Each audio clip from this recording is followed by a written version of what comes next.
All right, everybody. Good afternoon. Welcome to Dave's Island Instruments YouTube live channel.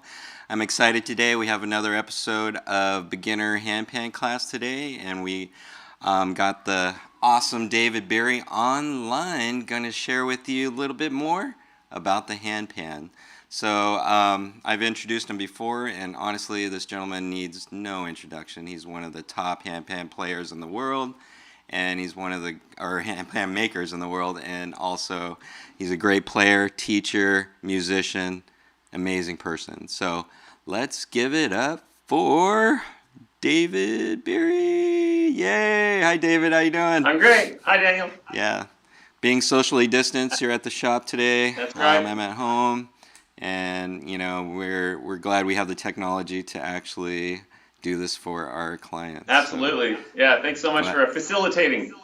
no problem, Dave. You're awesome. I'm going to give you full screen now, and you are the man. All right. Thank you. Hi, everybody. Welcome to the DII live beginner handpan class show. I'm really enjoying doing these. It's a lot of fun. So welcome. Don't forget to subscribe over there, a little red button down below. If you're on YouTube, there's a little subscribe button.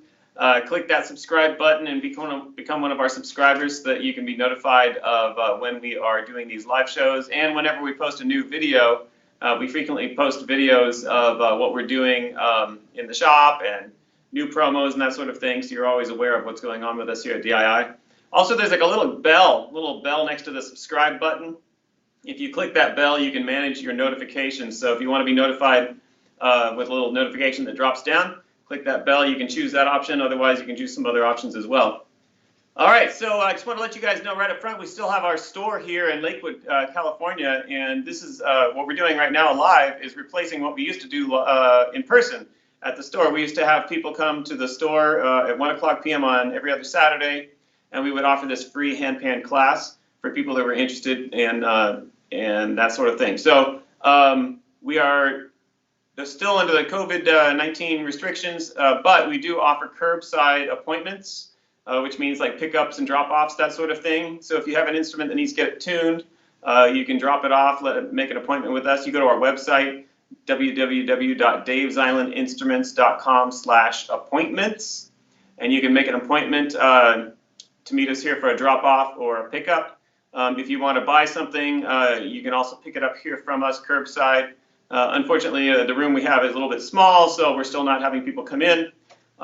So that's the way it is. But anyway, we'd love to see you here and with our little masks on and give each other a wink.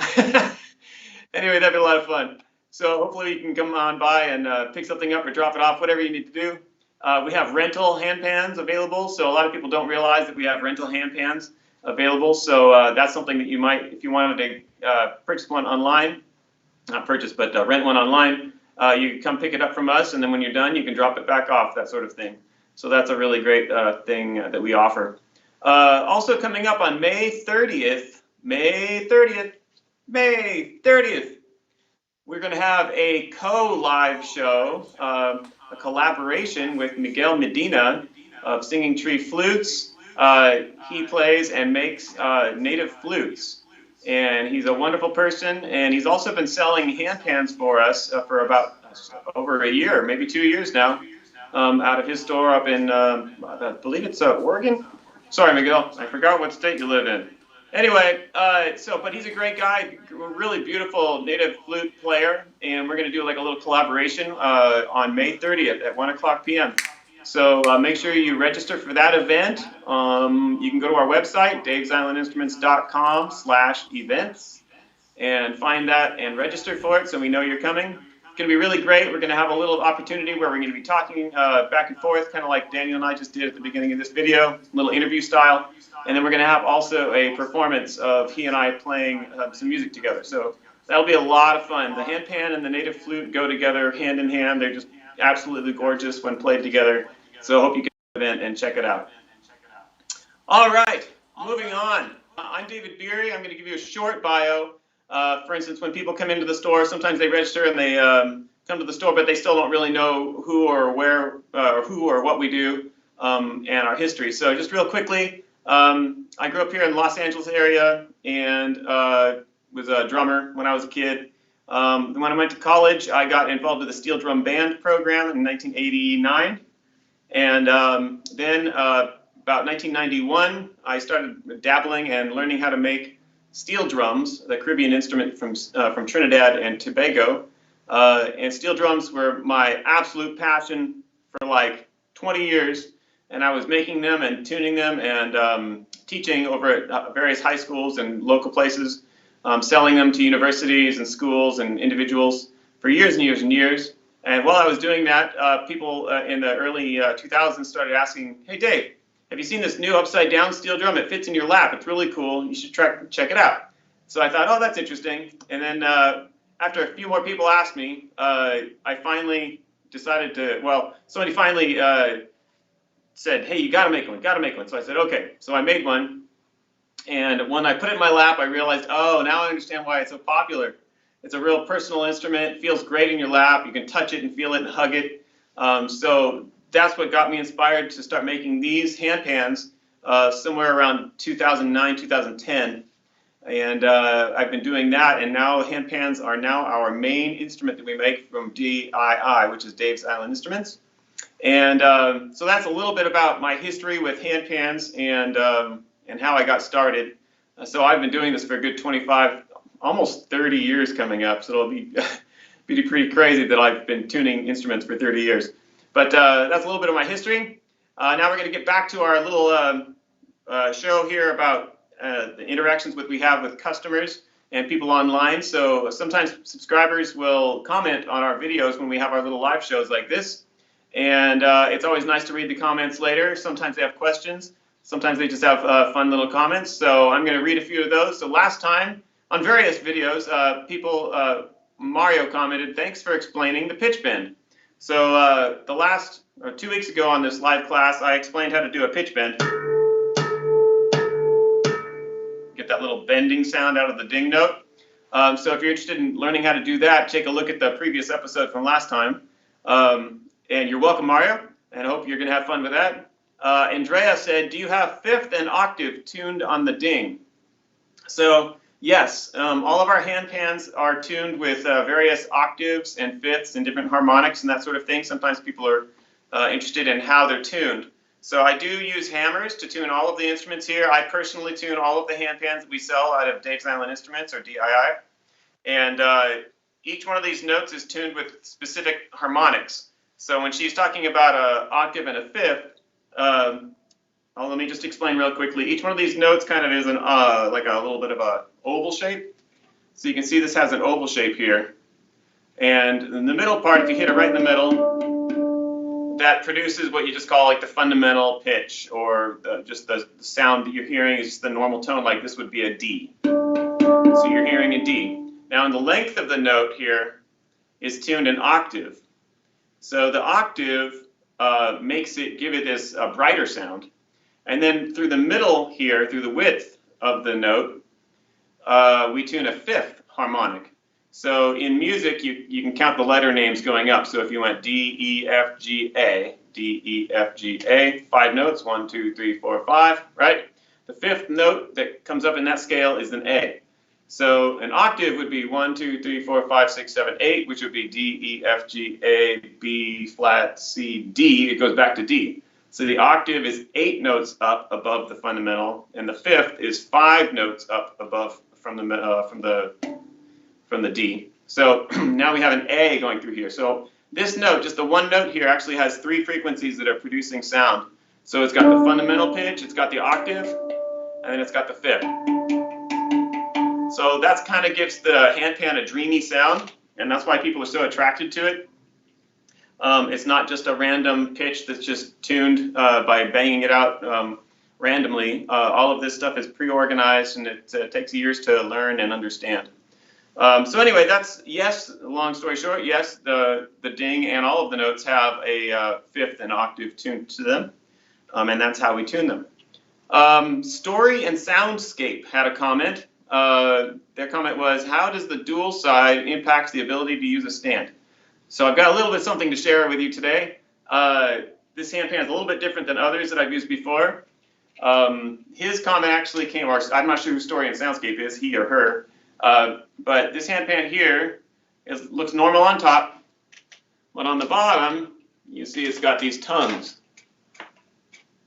And we're calling this drum the Ohm Hybrid, Luna Ohm Hybrid. And these tongues have these cool sounds like this.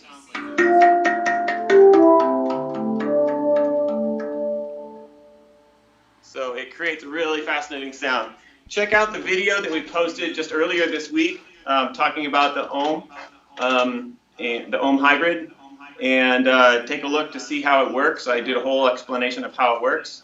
But the question here was, how does the dual side impact the ability to use a stand? I'm using a stand right now. I've got these little white cotton things on the tips to keep it from scuffing.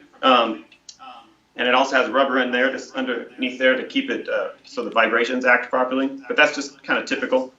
So you can see, obviously, this is a tripod stand, so there's 3 positions.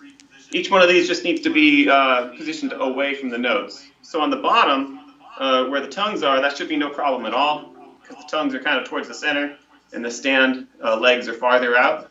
When you flip it over, yeah, you do kind of have to be aware of where the stand, the stand posts are, because you don't want them to be pushing in on a note. So if you just position it beforehand, like I did with this one, everything still resonates the way it should, and the stand is not pushing on notes inappropriately. So that's the answer to that question. So that was a really good question. Thank you for asking that. TOFO. I have a question real quick. Yeah. We have a person online real quick. Stephen Osborne, hopefully I said his name right. What is harmonic isolation, or better yet, how is it done? Okay, harmonic isolation, basically I think what they're talking about is doing what I did just there. Like I was mentioning on how they're tuned, each one has an octave or a fifth. When you isolate one of those harmonics is what these people are talking about online probably. And I actually like doing it by just kind of tapping near the edge of the octave area. Kind of creates this whispery sound. Takes a little practice. You can also do some other things with the fifth. So for instance, I'm using my ring finger here to muffle the fundamental pitch, and then my index finger here is actually tapping on the fifth. And you can see what I'm doing here.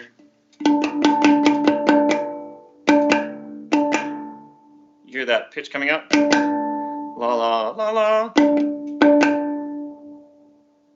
Okay, so that I'm isolating that fifth basically. So isolation is just muting the other harmonics and isolating the one so that the one harmonic is produced louder than the others. So that's basically the gist of it. And you can do that in various ways on handpans.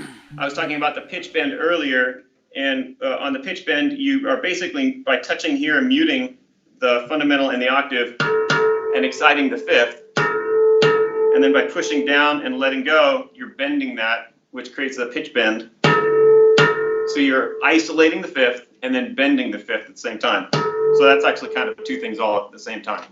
But yeah, you can explore the handpan. It's got a lot of fun things to explore as far as pitch isolation and bending things. It's really cool to experiment with those things.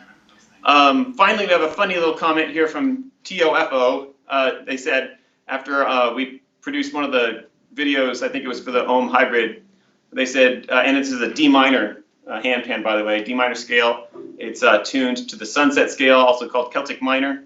And the person said, D minor is the saddest of all keys, which is a quote from Spinal Tap, which is a hilarious movie. So thank you for that funny quote. D minor is the saddest of all keys in Spinal Tap, but perhaps not for the rest of us.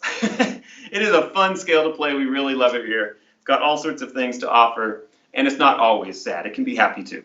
All right, we're going to move on now to, for the beginners that are out there that are still learning how to play the handpan or have maybe not seen a handpan before or touched one or experienced one. We always offer a little bit of the basics right up front on these videos to just kind of give people the overall idea of what they're working with and learning about the instrument itself. So we talk about the parts of the handpan.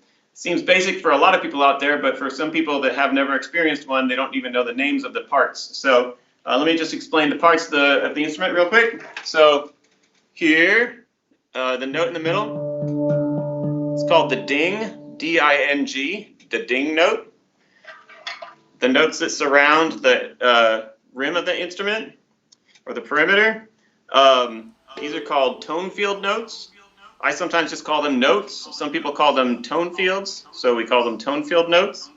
These little divots here, these little indentations are called dimples, and these little dimples are pressed into the steel, and they provide a little bit of a sound control from each of the notes, so that the notes don't jump out and keeps them from being too bright. The metal that's between the notes here, this is called interstitial metal. So it has a dry sound. It's not supposed to resonate. For instance, this resonates, and this resonates, but this doesn't. So you can use that as a slapping area to create slapping effects and like a snare drum sound. Of course, this around here is called the rim. On the bottom side, normally the tongues aren't there. On a regular handpan, you're going to see a hole here, and it's called the goo. This one has a hole also. We still call it the goo hole. You can get a pitch out of that. I don't know if you can hear that bass tone, but the goo hole offers some really cool opportunities for bass sounds, so you can play around with that as well. So those are the basic parts of the instrument. Let's see. Oh yeah, let me explain where the notes are. So in the middle we've got a low D. So I was mentioning that this is the low D, D minor scale handpan, which is the Sunset. We've got a D here, A, C, D, E, F, G, and A.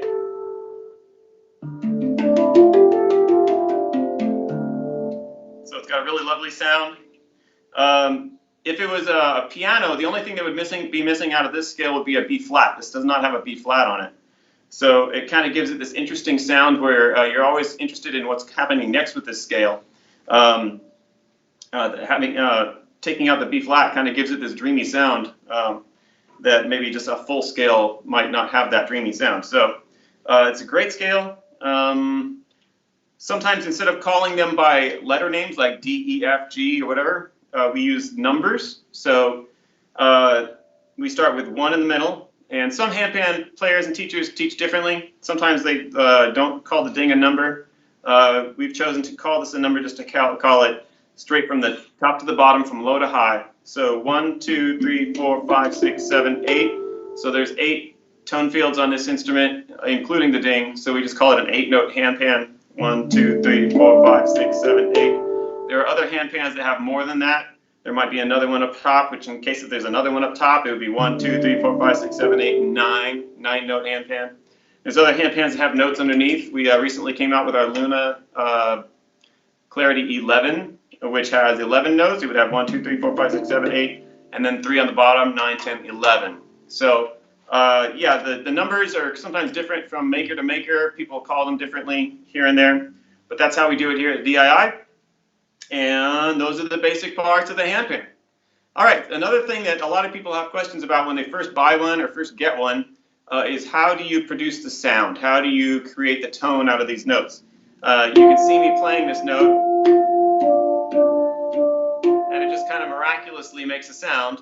Some people struggle with that sound. Some people struggle with getting that sound out of the instrument. Some people will curve their fingers and strike it like that. I'm going to show you up front. Some people will hold on to the note, which keeps it from resonating.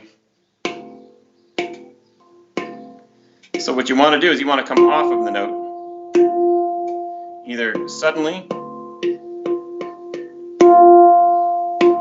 or like that, however you want to do it to get that finger off that note. Just kind of slaps down and comes off immediately. So what you don't want to do is you don't want to cover that note. You don't want to have your whole hand hit the note and then cover it and stop the sound, because the note is basically resonating, so it's vibrating. So if you even touch it gently at all, it's going to stop vibrating and it reduces the sound.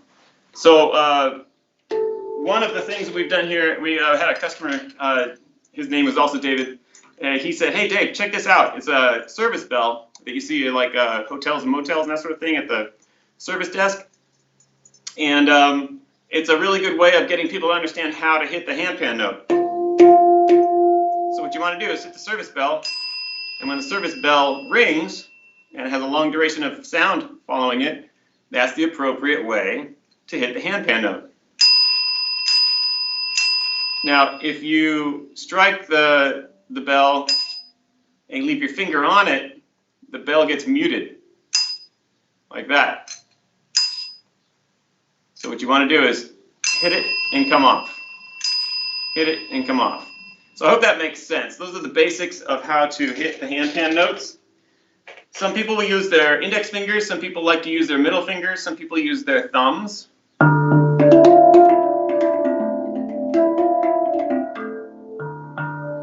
those are my thumbs. Some people, I like to use my index fingers. You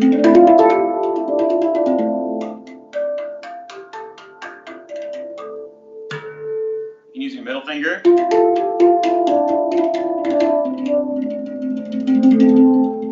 You can also use combinations of fingers, like you can use your thumb and maybe your middle finger together to play two notes at once. Again, I tend to use my thumb and my index finger. Sometimes I'll spread out over here on the higher notes with my index finger and my ring finger. That sort of thing, to play two notes at once.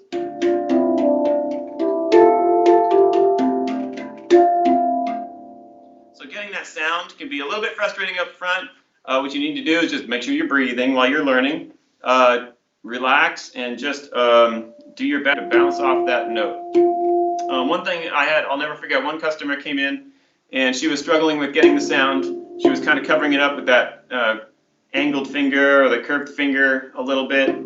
And I finally said, hey, why don't you try playing it softer rather than attacking it as hard as she was. She wasn't really attacking it hard or anything. I just suggested a little softer. So when she did that, she actually got a better sound out of it. And she was feeling more relieved that she was getting the idea of how to get the sound out of the instrument. So try not to force it. Do what you can just to relax and get the sound out of the instrument. Some people will walk up to the instruments and they just somehow intuitively know how to hit them and just start sounding really good really fast. Other people struggle with that for a little while, but people have overcome it. I've seen a lot of customers here, especially with the rental handpans. They'll get a rental handpan, they'll come back and they're playing it really, really well. So yeah, it's good to see the progress, and so you can do it too. So just give it a shot. All right, so those are the parts of the handpan and how to strike the handpan note. In our classes here at DII, what we've traditionally done is taught some basic things to the classes to get them started. So I'm going to review a couple basic things that we teach to our classes when everyone is here at the store. So we're going to do some simple stuff, just getting used to hitting the instrument with 4 notes on each hand. And you're just going to play, let's start with the ding note. So we're going to play 4 notes on the right hand, 4 notes on the left hand. And it's just a simple exercise. Even though it's simple, don't take it for granted. You can also enjoy it. Just enjoy the sound that you're getting out of the instrument and make it a meditative experience as well as a practice experience for getting the sound out of the instrument. So go ahead and strike with 4 times with the right hand, 4 times with the left hand, and then we just keep going back and forth. So let me show you how that's done.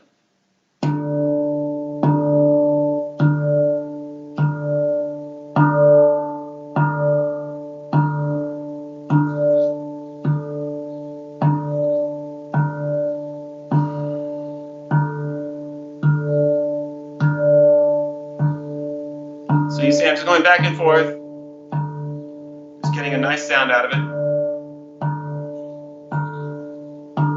I'm going to use my thumbs now just as an example. If you feel more comfortable with your thumbs, give your thumbs a try.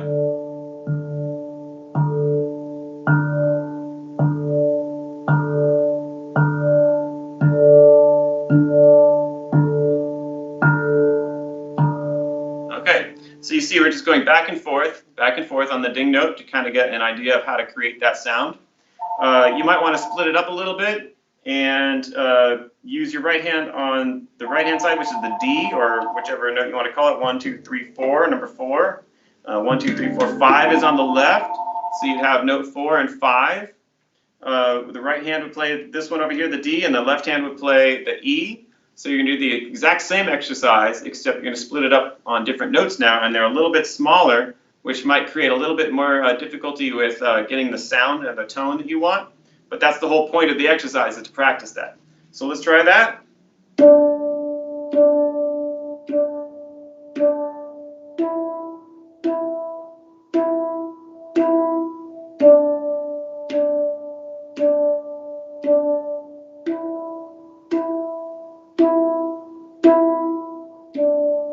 So you can see it's just the same exercise, but now it's between two notes. It almost starts to sound like a little bit of a song. You can also do that on the higher notes.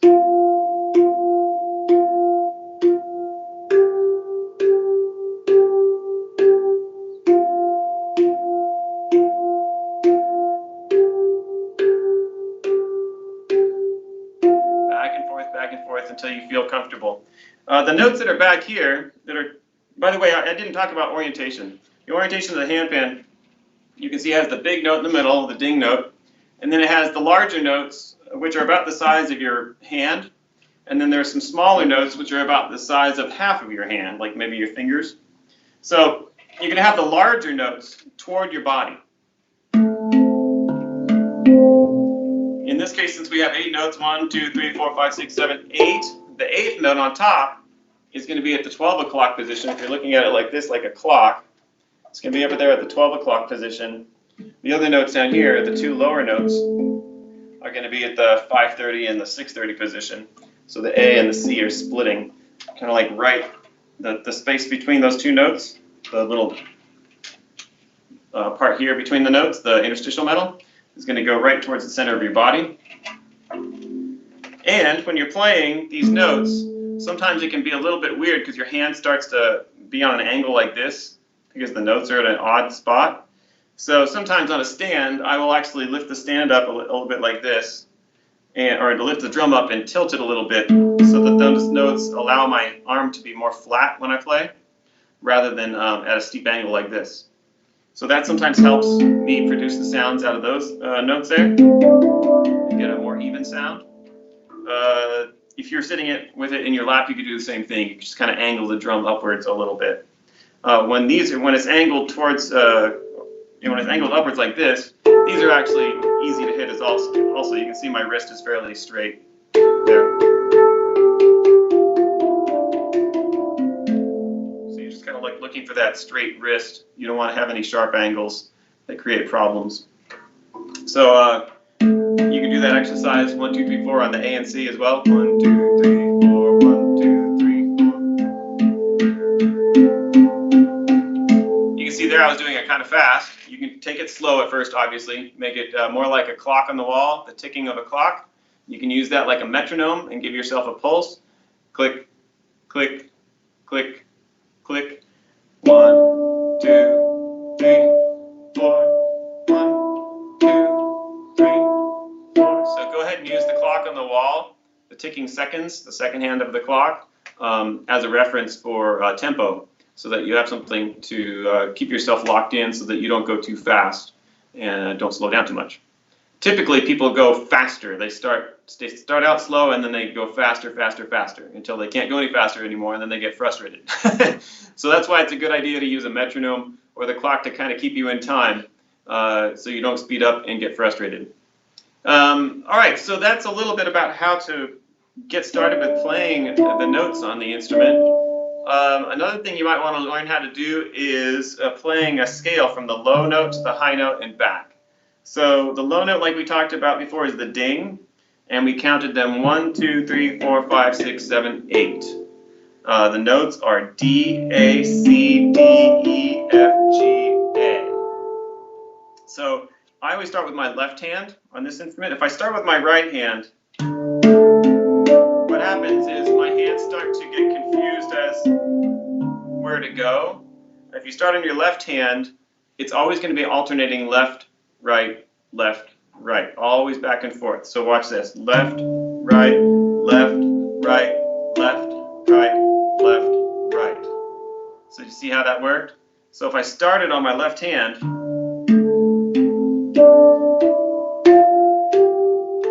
it makes playing the sequence of notes really easy. If you start with your right hand, there's going to be at some point you're going to have to play two notes with one hand. So it's not going to be alternating hands at that point. So for instance, you might have to go right, right, left.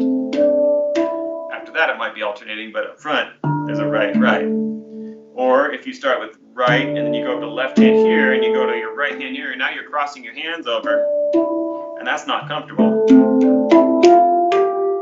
Right? So you don't want to do that. So that's why I start with my left hand on the ding note and then move to my right hand, go to my left hand. So let's just do that really quickly. So let's see if you can see this a little bit better like that. So it's going to go left hand, right hand, left hand, right hand, left hand, right hand, left hand, right hand. So that's going from low to high. Now you can also go from high to low. So you can start with your right hand on that high note, the A, and come back. Again, you're going to be alternating hands. So in this case, it's going to be right, left, right, left, right, left, right, and then you're going to end on your left on that ding note. So it's going to look like this. Right, left, right, left, right, left, right. Okay? So an exercise to go up and down, what you might want to do is start with your left hand and go all the way to the top note and then stop. So like just like this. Stop there. Take a moment to breathe, relax, and then start over again, going back down, starting with your right hand.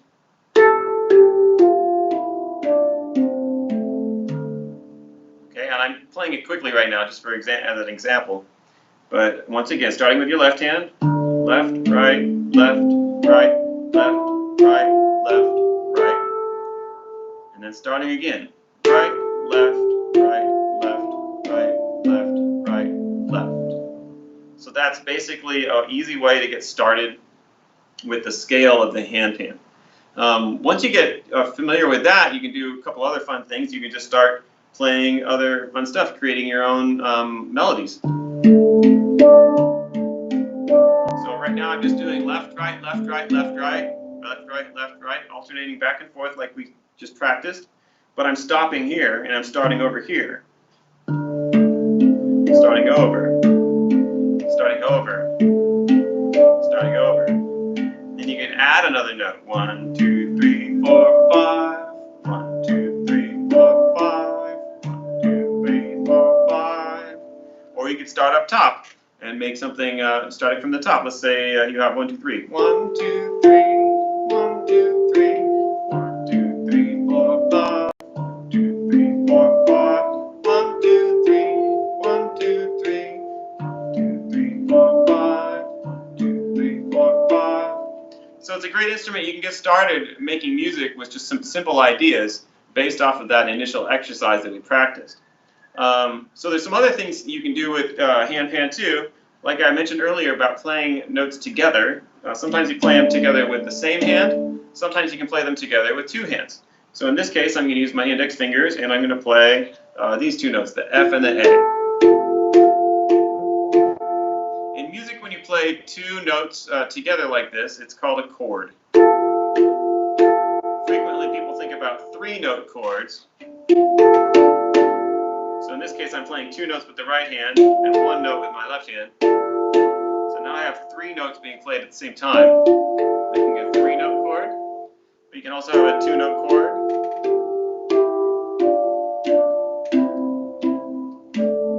So did you notice just now as I was playing those, I was moving from side to side with those chords. A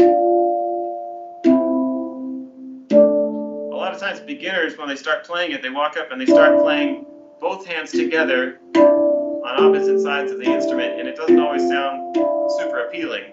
You can make music out of it like that, but what you want to do really to make more harmonious music is kind of stay on one side or stay on the other with your harmonies.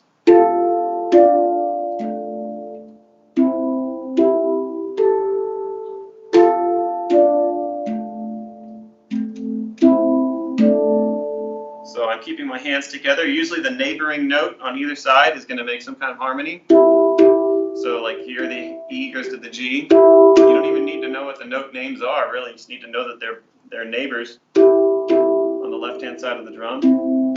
Now I'm playing a C and an E. Those are neighbors. Over here we've got a D and an A, and then a D and an F, and they're just right next to each other. You can also go from side to side. So playing chords, if you wanted to play chords from the right-hand side, make like a little melody here. Do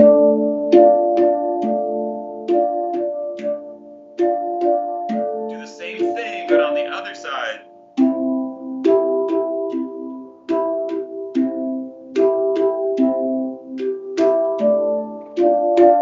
So now all of a sudden you have a little bit of music going on now.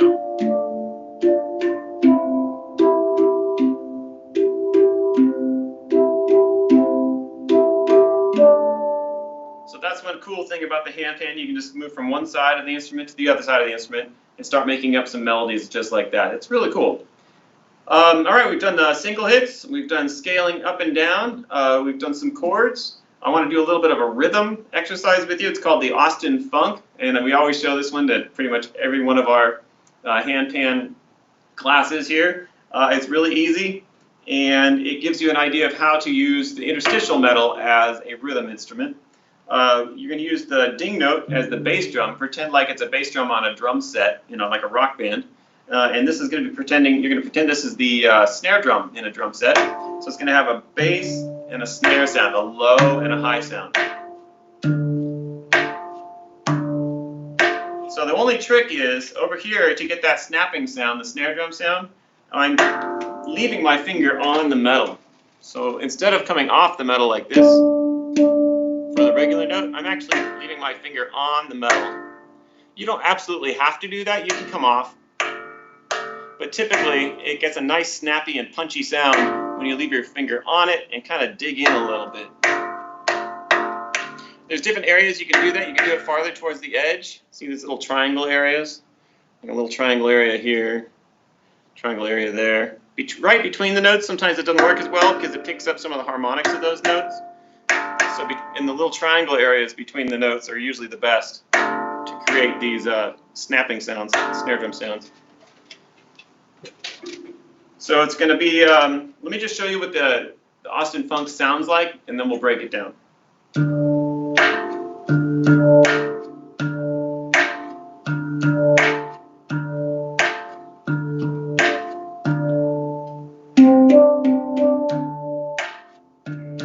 I just played it once all the way through. Now I'm starting again.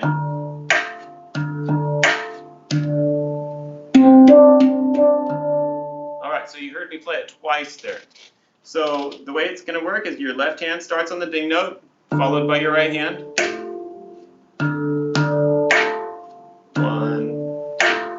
1, 2, like that. So you're going to hit once, snap, twice, snap, once, snap, twice, snap. Okay, so that's the basics of getting started with that.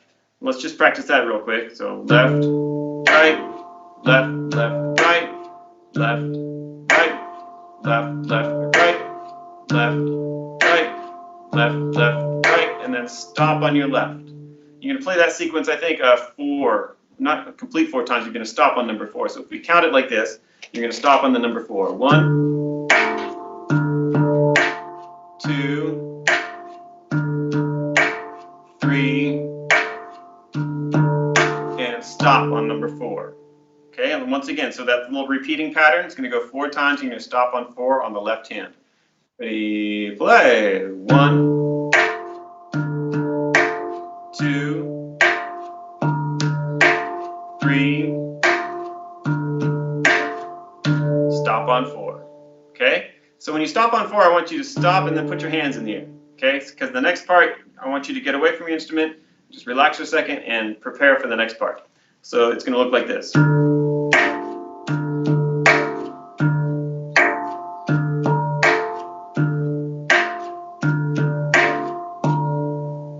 See, I just brought my hands up like that. I just played number 4 there and just brought my hands up. Okay, so the part after that, you're gonna play left, right on the C and the D notes. So if you were counting the notes from the center, 1, 2, 3, and 4, the third note and fourth note, third note and fourth note, otherwise known as C and D. Okay? So the rhythm is just going to go left, right, left, right. That's all it is. Left, right, left, right. One more time just for fun. Left, right, left, right. Okay? So there's a little bit of a pause before you do that. So let me show you. That's why we have our hands going up in the air. So let me show you how that all works. 1, 2, 3. Pause. Left, right, left, right. Okay, see how there's that little rest there, a little pause? So let's play it one more time. 2,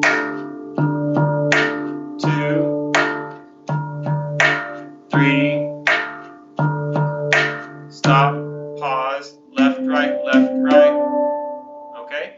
When you play that, you're going to go immediately back to the beginning of the pattern, the whole pattern, with your left hand on the ding. So you're going to go left hand, pause, left, right, back to the ding, and start it all over again. So sometimes when people struggle with going back to the beginning and doing the repeated part, just practice the end going to the beginning. So left, right, ding. Just do that several times to get your body and the muscles and the motions memorized in your body. Left, right, left. Left, right, left. Left, right, left. So sometimes that helps just to review that. So the whole thing now is going to sound like this. 2,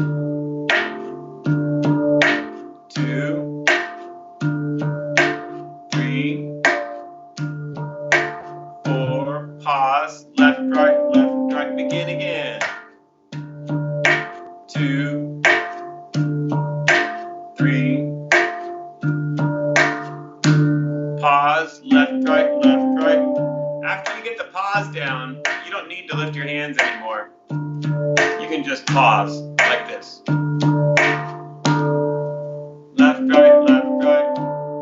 So I didn't put my hands in there that time.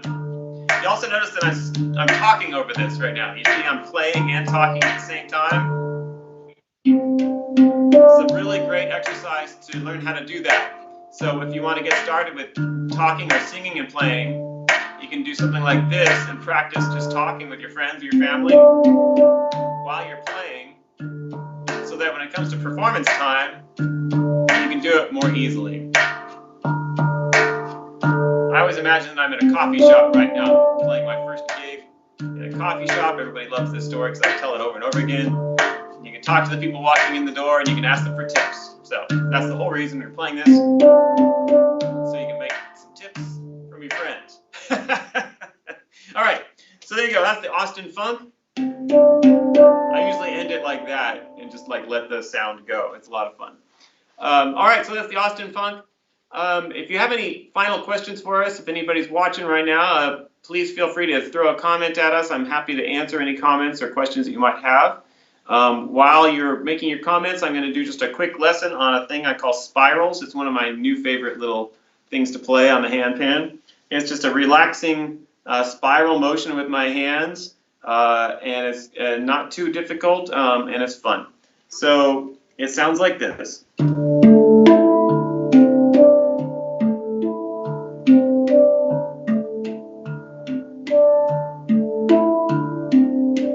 So you can see, this is more of a waltz. It's more of a 3 feel rather than a 4 feel. So a lot of music like the Austin Funk has a 4 feel. 1, 2, 3, 4. 1, 2, 3, 4, right?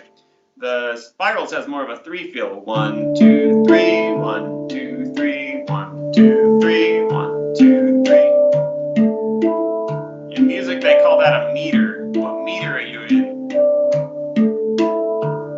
Are you in a 4/4 meter or a 3/4 meter? Compound meter? Okay, so this is in like a sense of 3. And so you're starting on your left hand, left, right, left. And again, this is another one where I'm simply alternating my hands. I'm not doing anything super duper different or difficult. I'm just alternating my hands and choosing notes accordingly. So it's starting with the ding, left, right, left, which is D, A, E, or 1, 2, 5. 1, 2, 5. And then after I hit this one, my right hand goes to the ding, and then I play a set of 3 starting on my right hand. Right, left, right. So it's D, C, D, which would be 1, 3, and 4. 1, 3, 4. So 1, 2, 5. 1, 3, 4. 1, 2, 5. 1, 3, 4. And you can see my left hand is hitting and my right hand hits the ding. Left hand on the ding, right hand on the ding. Left hand on the ding, right hand on the ding. And it's just kind of a cool little soothing pattern. It feels fun to play, like your body is moving with it. It's pleasant to listen to. Something you can do with this pattern to make it a little bit more alluring is you can play it softer, or you can play it louder. You can kind of go up and down like the waves of the ocean. And just make it a pleasing experience to play, just relaxing. Another thing you can do with patterns like this, you can stop and then start again. Or you can slow it down and make it slower, like a train coming to a stop.